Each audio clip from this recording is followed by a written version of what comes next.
Okay. Unahin mo muna yung UA modem code writer. Buksan mo yan. Okay. Bago mo buksan to, kailangan na-install mo na yung Smart Bro Globe o Sun USB modem.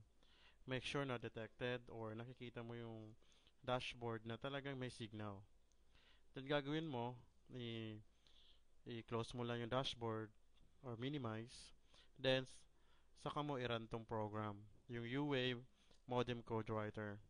Then, click mo yung please select, then automatically detect the modem.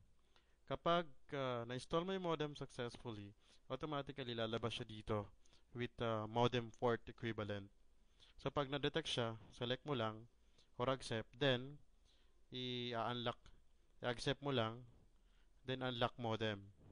Pagka-unlock mo ng modem, ang gagawin mo, mayroon dong code uh, na combination of 000. Gagawin mo, uh, may lalabas dito na AMI code, yung parang 15 digits yata yun or 12. Kopyahin mo yon, i-copy mo yon dito sa program. Yan.